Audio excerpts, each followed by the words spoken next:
Monsieur le président, madame la ministre, madame, messieurs les rapporteurs, chers collègues, grâce au Sénat, ce projet de loi a pu être habité de l'esprit de justice sociale qui devait l'animer dès le départ, conformément à la mission attribuée à la Convention citoyenne pour le climat. Il revient désormais au Gouvernement, qui dispose dans notre pays d'un pouvoir budgétaire presque absolu, de renforcer cet aspect essentiel pour accélérer la lutte contre le dérèglement climatique.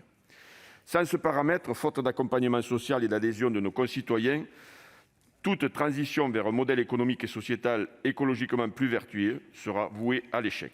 Aussi, il était légitime que le Sénat ne cède pas sur la création d'un prêt à taux zéro pour l'acquisition de véhicules légers. La mise en place de zones à faible émission mobilité discriminera une partie de nos concitoyens qui, rappelons-le, se déplacent en premier lieu pour se rendre au travail. Le recours à la voiture ne constitue pas toujours une solution de confort en raison d'une offre de transport qui ne répond pas aux besoins exprimés en termes de régularité, de fréquence ou encore d'accessibilité pour tous. Tant que le prix des véhicules électriques ou à hydrogène restera élevé et que les bornes électriques et les points d'avitaillement en hydrogène ne seront pas aisément accessibles, la bascule vers la mobilité propre ne s'opérera pas. Par ailleurs, les reculs de la commission mixte paritaire quant à la TVA à 5,5 pour les billets de train et l'instauration d'un dispositif de fixation d'un prix plancher pour certains billets d'avion sont incompréhensibles. L'examen du projet de loi au Sénat a également permis de doter d'un véritable volet consacré à l'énergie. Aussi, les dispositions relatives au développement de l'hydrogène ou encore favorisant l'hydroélectricité sont bienvenues. Cependant, je me réjouis de la suppression par la CMP des entraves au développement de l'éolien par le Sénat. Dans un tout autre domaine, je considère que la réforme du droit pénal de l'environnement méritait bien mieux. Le recours à une circonstance aggravante en matière d'atteinte grave à l'environnement, plutôt que la création d'un délit générique sanctionnant l'ensemble des atteintes à l'environnement, est regrettable. Mes chers collègues, je tiens à saluer le travail accompli pour que la commission mixte paritaire puisse aboutir à un accord si inattendu. La tâche était délicate, mais la volonté des parlementaires était au rendez-vous pour tenter de préserver les progrès apportés par chacune des deux chambres par rapport au texte initial.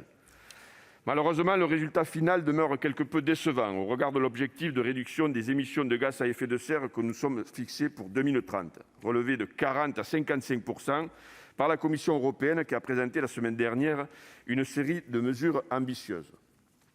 Nombreux sont ceux qui dénoncent une loi frappée d'obsolescence avant sa promulgation. Si elle intervient effectivement dans tout le domaine de la vie des Français, comme ne cesse de le rappeler le Gouvernement, ces changements seront imperceptibles face à l'ampleur des effets du réchauffement climatique. Les délais d'application de nombreux articles demeurent fixés à une échéance bien trop lointaine. C'est notamment le cas en matière de rénovation énergétique. Et ce n'est pas la possibilité pour le bailleur de donner congé aux locataires pour réaliser des travaux, introduite par le Sénat et que je perçois comme dangereuse, qui changera la donne.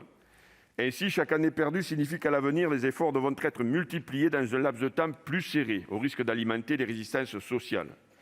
Le projet de loi contient toutefois un certain nombre d'avancées qui ont le mérite d'exister et qui procèdent à des ajustements nécessaires de notre politique environnementale. Affichage environnemental, encadrement de la publicité et des allégations environnementales, développement du vrac, verdissement de la commande publique, réforme du code minier, lutte contre l'artificialisation des sols, malgré l'absence de mesures plus efficaces pour protéger les terres agricoles.